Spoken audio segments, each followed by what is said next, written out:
Par un beau jour d'été, sous un soleil bleu d'azur, le clairon a sonné pour la grande aventure. Ils partirent faire la guerre au nom de la patrie. Ils étaient jeunes et fiers, et la fleur au fusil. 14-18, c'était la Grande Guerre. 14-18, ils ont vécu l'enfer. 14-18, c'était la Grande Guerre. 14-18, la folie meurtrière. Mais du chemin des dames au fort d'hommes, ils ont perdu leur âme sous le feu des canons, avec leur peur au ventre, et chantaient la Madelon en plein mois de décembre, quand ils ont monté au front. 14-18, c'était la Grande Guerre. 14-18, ils ont vécu l'enfer. 14-18, c'était la Grande Guerre. 14-18, la folie meurtrière. Ils tombaient un à un, fauchés par la mitraille, de la Marne à Verdun, au cœur de la bataille, partout des trous de bombes, partout des trous d'obus, comme la fin d'un monde qui leur tombait dessus. 14-18, c'était la Grande Guerre. 14-18, ils ont vécu l'enfer. 14-18, c'était la Grande Guerre. 14-18, la folie meurtrière.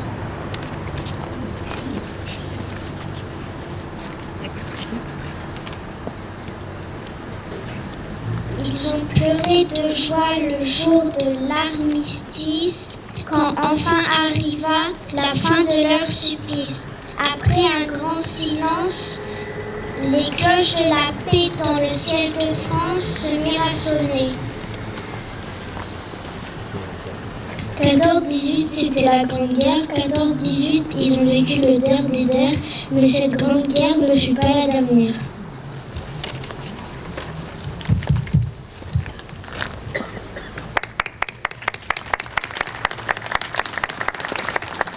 Il y a 107 ans, jour pour jour, était signé dans le wagon de Rotonde l'armistice qui mettait un terme aux horreurs de la Première Guerre mondiale.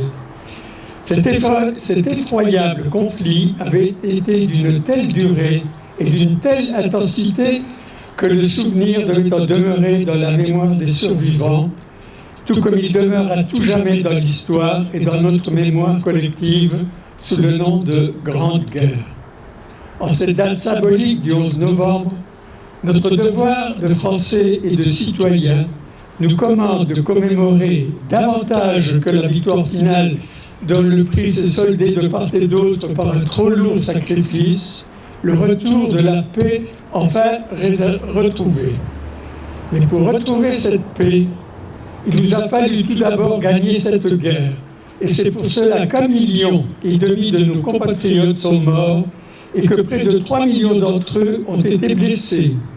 C'est la mémoire de tous les morts de toutes les guerres.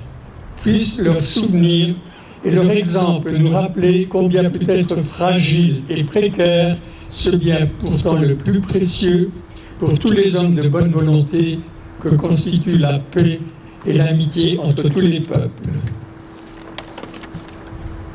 Certains penseront sans doute que là, c'est un vœu pieux, puisqu'une génération après l'armistice de 1918, l'Europe et le monde étaient à nouveau à feu et à sang, et que près d'un siècle après la fin de la Première Guerre mondiale, la guerre et son cortège d'horreur sévissent toujours dans quelques régions ou autres du globe. L'histoire contemporaine, avec les conflits qui continuent d'ensanglanter le monde, nous rappelle malheureusement chaque jour que les hommes n'ont pas fini de s'entretuer pour régler leurs différends.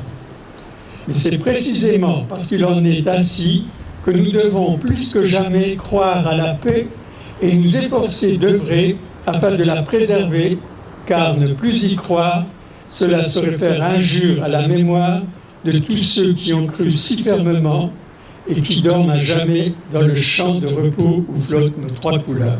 Merci. Et en ce jour de mémoire nationale, nous honorons la bravoure de toutes celles et de tous ceux qui ont donné leur vie pour la France. Nous leur devons notre liberté, notre paix et nos valeurs républicaines. Le 11 novembre n'est pas seulement un hommage au passé, c'est un rendez-vous avec notre histoire, une invitation à transmettre la mémoire, à comprendre ce que la guerre a coûté à notre pays et à mesurer combien la paix est précieuse et fragile. Chers enfants, chers jeunes présents aujourd'hui, vous êtes les héritiers de cette mémoire. C'est à vous que revient désormais la responsabilité de la faire vivre, de la transmettre et de défendre ces valeurs de paix et de fraternité qui fondent notre nation.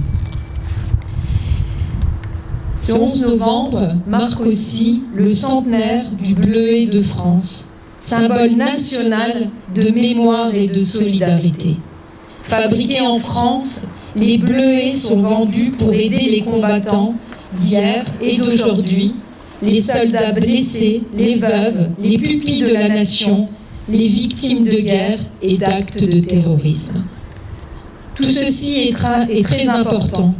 Que le courage continue de nous inspirer, que leur sacrifice continue de nous rassembler et que la paix demeure notre bien le plus précieux.